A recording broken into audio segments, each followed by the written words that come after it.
Hello everyone, welcome to Business Live. Coming up in this bulletin, Bank of Ghana announces new guidelines on importation and exportation of foreign currency as it warns of criminal prosecution for non-compliance. How best can the regulator enforce this?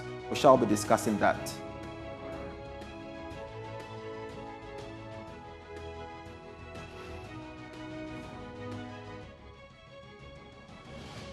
Also in this bulletin, more banks now depend on artificial intelligence to enhance both consumer service and back office operations, according to a new PricewaterhouseCoopers Ghana survey. We will be telling you more.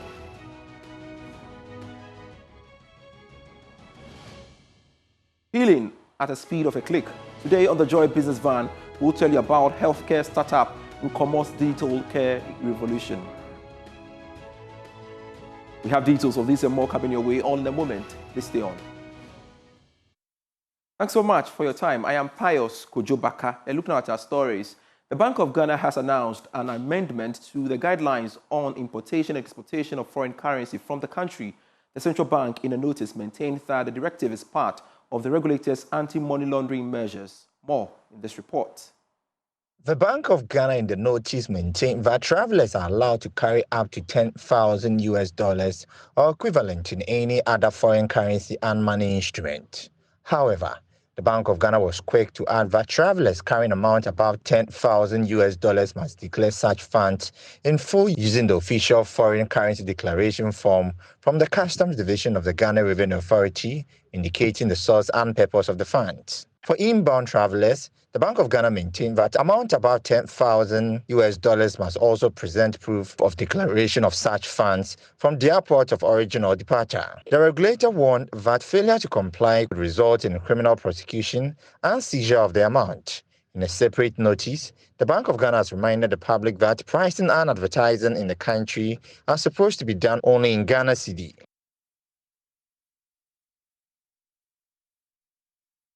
Let's get on to Zoom and speak to a senior finance lecturer at the University of Ghana Business School, Dr. Benjamin Amwa, on the back of this. Thank you, sir, for joining us here on Business Live. And even before we get into the discussion, I want your take on this directive from the Bank of Ghana, first off. Very much. It is part of the regular public education and directive that the central bank periodically comes out with to educate the public and also to inform the public about some policy directive that the central bank is considering. But one must be quick to add that we've had similar directives in the past. Just 2-3 years ago, we're having similar directive from the central bank. But of course, way back in about 2014, we also had similar directive from the central bank. Why haven't we had these policies being sustained and being enforced by the central bank? It appears that when we get some form of stability, then the central bank tends to relax some of these enforcement. But if only the central bank will be committed and will push through and will hold dear to some of these enforcement, I believe it will go a long way. This issue of we'll wait till we have what appears to be a challenge is not the right way to go. We must see a constant enforcement of some of these directives. Even before we talk about the enforcement, how the central bank should go about it, let's talk about the currency importation bid and, of course, exportation the Bank of Ghana is talking about. Do you think the Bank of Ghana is not being too hard? No, the central bank is just doing what it has to do. You know, as a central bank, one of your objective is the stability of your local currency in terms of its value.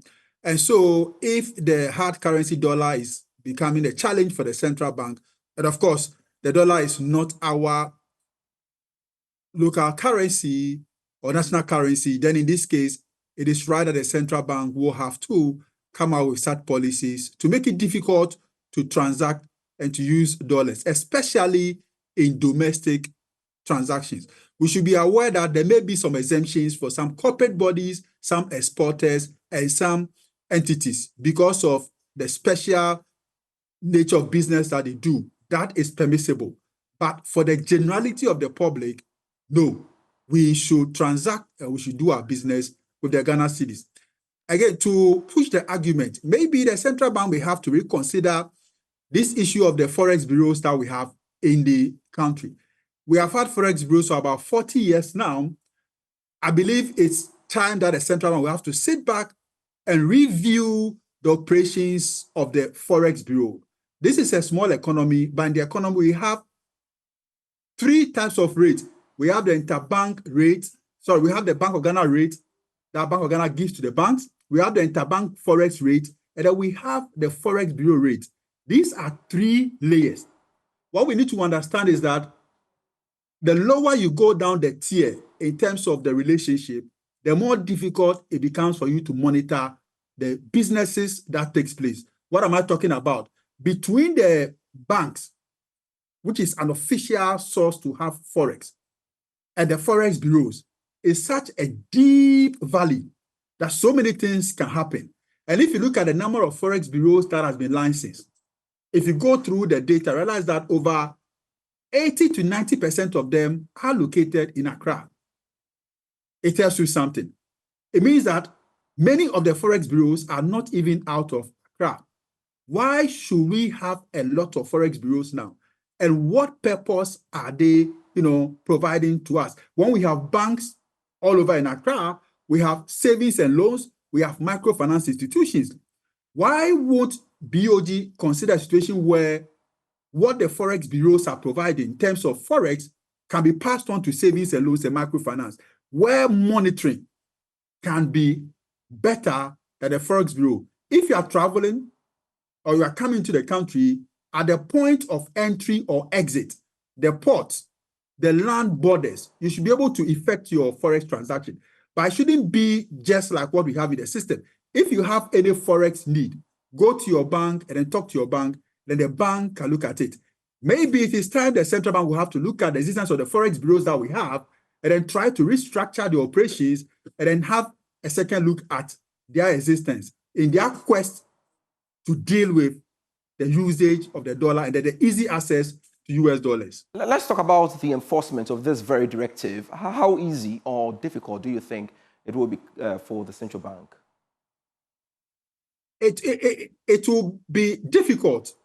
It will be difficult because until the central bank gets the hint of it, you will not know, right? You don't know. So it becomes a bit difficult because, again, what happens between the banks and the forex bureau is such a deep valley that so many things can happen from the banks through to the forex bureau. Not deliberate, but then there may be some loopholes that can be exploited. Now, if I am buying or I'm selling in dollars and you don't get a hint of it at central bank, how will you change? How will you follow me? How will you deal with that particular act? So the central bank is coming out, which is good, but then they will have to look at it and then make sure that the system that they put in place can pick on the needed, flashpoint and to deal with the issue. What I was expecting that if the policy starts from 1st of September, we just have about 4 days to go. Look, this guideline that is out, how many individuals can have access to? I was expecting that the central bank through the commercial banks will force the commercial banks to send minimum text messages to their customers that this and this and this will be happening from so and so time. So we should be aware. How many of us will be aware if we don't have access? So the central bank will also have to look at how some of these information can trickle down to the very details of individuals that we have in the society. If not, the banks will just paste this in their branches. All right. And how many customers will go to the branches and read some of these policies? We need to rethink the approach. All right. Let's make progress with this. So, Dr. Moa, I've heard some market players argue that, well, it looks like the Bank of Ghana itself is panicking with this very decision. I don't know where you stand on that. No, the central bank is not panicking. All right. If you have observed the policies for some time, the central bank has been very clear and constantly be involved in informing the public that, hey, the dollar is not our national currency, it is a Ghana cedis. So it is one of the many strategies that the central bank is using to make the dollar unattractive for domestic consumptions or domestic purchases. What I would say is that the central bank is not panicking at all. It is just one of the normal policies that the central bank is trying to enforce. Senior finance lecturer at the University of Ghana Business School, Dr. Benjamin Amwa, thank you so much for joining us here on Business Life. Always a delight to have you on. We want to stay a while longer on financial matters because more banks in Ghana are now depending on artificial intelligence to enhance customer experience and back office operations. And that's according to the 2025 Ghana Banking Survey released by accounting firm PricewaterhouseCoopers Ghana. Now, in a related development, EcoBank emerged as the biggest bank in Ghana with the highest industry deposits for last year. But I've got some slides I need to share with you on that. And there you go on your screens.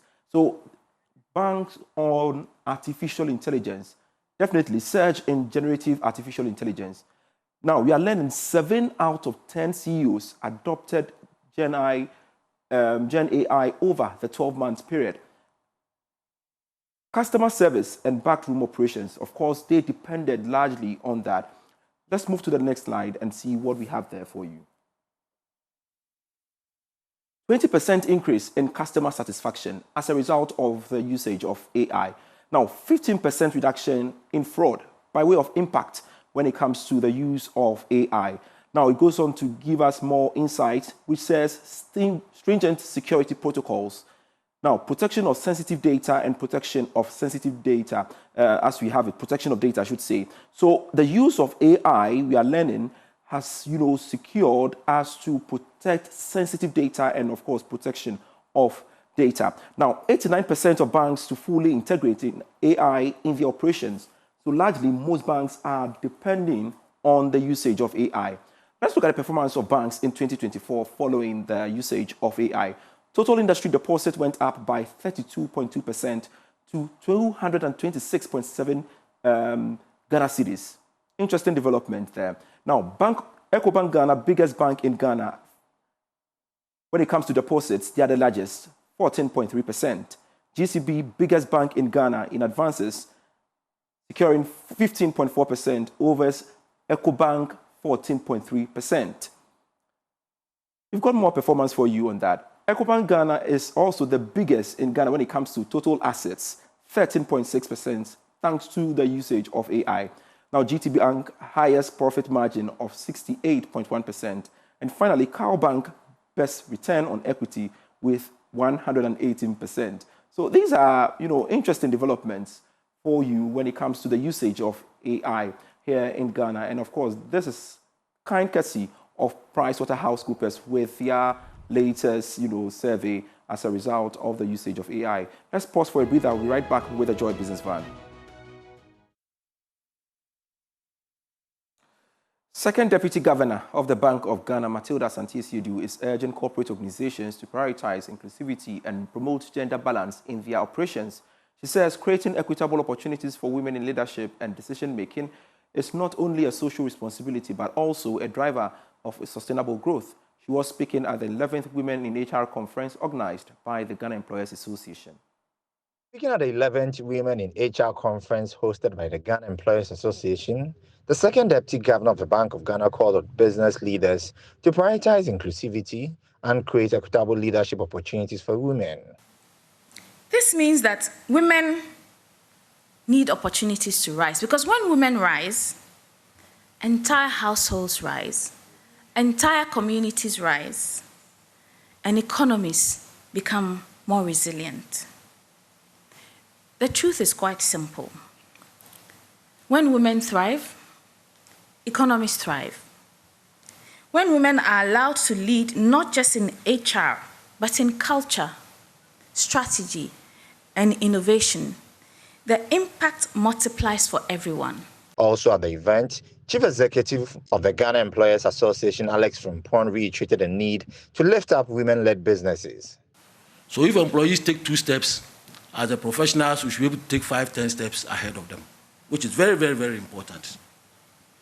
Again, skills development experts will tell you that in the 21st century, illiterates are not those who cannot read and write. Those who learn, unlearn, and what? Relearn. If you cannot learn, unlearn, and relearn, then maybe you belong to the 18th or 19th century, because everything is changing, including change. The Women in HR conference, organized annually by the Ghana Employers Association, is a two-day event that unites female HR professionals from across Ghana's public and private sectors. The National Insurance Commission has begun a massive reset of the insurance sector to attract more Ghanaians into buying insurance products. The move is aimed at reforming the sector and increasing confidence for insurers.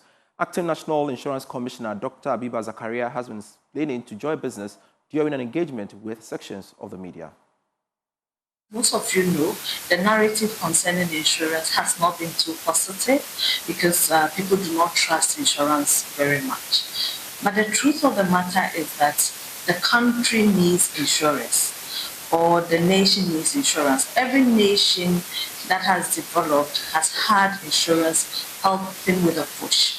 So we're thinking that there's a need for us to reset and change the narrative so that people understand the importance of insurance, so that people can benefit, or the nation can benefit from insurance and the contribution insurance brings into the economy. So that's the reason for that's what guides our research agenda. Now, what are we trying to do differently? We recognize that for a long time, insurance has not been going too well again because we focused more on the traditional insurance policies. That seems to support a higher middle income, the middle to higher income level, and not the lower income level. But a majority of Ghanaians fall within the lower income level and up to the middle income. So we felt that if we want to support the Ghanaian industry, then we must begin to talk about insurance policies and insurance services that support the lower income level. That's it for Business Live for today. I am Pius Kujobaka. We have more for you when you log on to myjoyonline.com/business. Pleasure serving you.